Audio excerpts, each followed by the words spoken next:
Assalamualaikum warahmatullahi wabarakatuh. Perkenalkan, nama saya Rismayani, kelas 12 Keperawatan dari SMK Muhammadiyah 3 Makassar. Saya ingin menjelaskan tentang konsep dasar cairan dan konsep dasar nutrisi. Yang pertama, saya ingin menjelaskan konsep dasar cairan. Konsep dasar cairan ada beberapa bagian. Yang pertama, keseimbangan cairan dan elektrolit. Terbagi beberapa bagian. Yang bagian A-nya distribusi cairan tubuh. Distribusi cairan tubuh terbagi dalam dua kompartemen, yaitu satu, cairan ekstrasel atau CES, yang kedua cairan intrasel atau CIS. Bagian B, komposisi cairan tubuh. Komposisi cairan tubuh terbagi tiga bagian. Yang pertama, elektrolit, yang kedua mineral, yang ketiga sel unit. Bagian C, pergerakan cairan tubuh terbagi menjadi beberapa bagian. Yang pertama, difusi. Yang kedua, osmosis. Yang ketiga, filtrasi. Yang keempat, transport aktif. Yang bagian D, pengaturan cairan tubuh. Pengaturan cairan tubuh terbagi menjadi tiga. Yang pertama, asupan cairan. Asupan cairan diatur melalui mekanisme rasa haus yang berpusat di hipotalamus. Bagian 2, haluaran cairan. Ini cairan terutama dikeluarkan melalui ginjal dan saluran gastrointestinal. Yang ketiga, hormon. Hormon utama yang mempengaruhi keseimbangan cairan dan elektrolit adalah ADH dan aldosteron. Bagian E, pengaturan elektrolit. Yang pertama, kation. Dan kation utama yaitu natrium, kalsium, dan magnesium terdapat di dalam cairan ekstrasel dan intrasel. Dan yang kedua, anion. Anion utama adalah klorida. Adapun bagian 2, keseimbangan asam basa. Keseimbangan asam basa tercapai jika kecepatan tubuh memproduksi asam atau basa sama dengan kecepatan tubuh mengekskresikan asam atau basa tersebut. Keseimbangan asam basa terbagi menjadi beberapa bagian. Bagian A-nya pengaturan kimiawi. Bagian B, pengaturan biologis, dan bagian C, pengaturan fisiologis. Adapun bagian 3, gangguan keseimbangan cairan, elektrolit, dan asam basa. Bagian ini ada bagian A, ketidakseimbangan cairan. Yang pertama, ketidakseimbangan isotonik.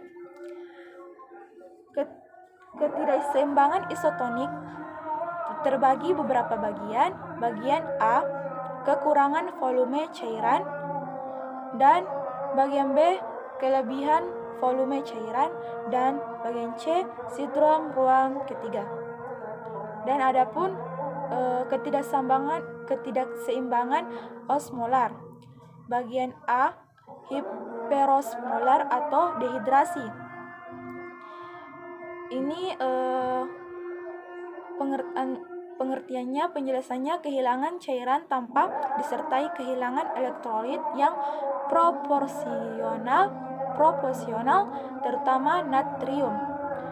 Dan adapun bagian B, hiposmolar atau kelebihan cairan. Bagian B, ketidakseimbangan elektrolit terbagi menjadi 5 bagian. Yang pertama, ketidakseimbangan natrium. Hiponatremia adalah konsentrasi natrium dalam darah lebih rendah terjadi saat kehilangan natrium atau kelebihan air. Yang bagian 2, ketidakseimbangan kalium. Hipokalemia adalah kalium yang bersirkulasi tidak adekuat, dapat disebabkan oleh penggunaan diuretik. Bagian 3, ketidakseimbangan kalsium. Hipokalsemia mencerminkan penurunan kadar kalsium serum. Dan bagian kelima, ketidakseimbangan klorida. Hipokloremia terjadi jika kadar klorida serum turun sampai di bawah 100 meter EQ atau L disebabkan oleh muntah atau dry neck, nasogastrik atau fistula diuretik. Adapun bagian C, ketidakseimbangan asam basa terbagi menjadi beberapa bagian, 4 bagian. Yang pertama, asidosis respiratorik. Yang kedua, alkalosis respiratorik. Yang ketiga, asidosis metabolik. Yang keempat, alkalosis metabolik. Adapun bagian 4, faktor yang mempengaruhi keseimbangan cairan, elektrolit dan asam basa, yang terbagi beberapa bagian. Bagian A, usia, terbagi menjadi 4 bagian. Yang pertama, bayi. Yang kedua, anak-anak. Yang ketiga, remaja. Dan yang keempat, lansia. Adapun ukuran bagian B, ukuran tubuh. Ukuran tubuh, lemak tidak mengandung air, karena itu orang gemuk memiliki proporsi air tubuh lebih sedikit. Bagian C, temperatur lingkungan. Temperatur lingkungan yang menyebabkan berkeringat, akibatnya tubuh kehilangan cairan sehingga kehilangan natrium dan klorida. Adapun bagian D, gaya hidup. Gaya hidup terdiri beberapa bagian. Yang pertama, diet. Yang kedua, stres. Dan yang ketiga, olahraga. Dan adapun yang saya akan jelaskan konsep dasar nutrisi. Konsep dasar nutrisi berasal dari kata nutrients, artinya bahan gizi. Nutrisi adalah proses tersedianya energi dan bahan kimia dari makanan yang penting untuk pembentukan, pemeliharaan, dan penggantian sel tubuh. Adapun yang pertama, struktur dan fungsi nutrien. Nutrien digolongkan ke dalam 6 kategori, yaitu karbohidrat, protein, lemak, dan vitamin.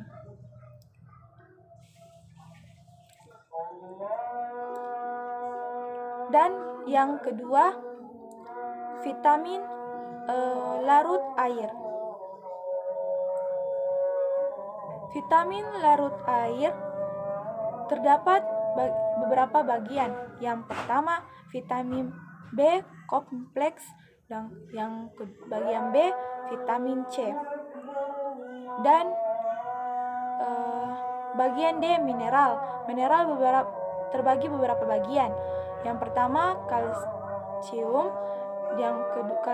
yang kedua magnesium, yang ketiga sodium, yang keempat potasium atau kalium, yang kelima fosfor, yang keenam besi atau Fe, yang ketujuh iodine, yang kedelapan zinc, yang kesembilan air.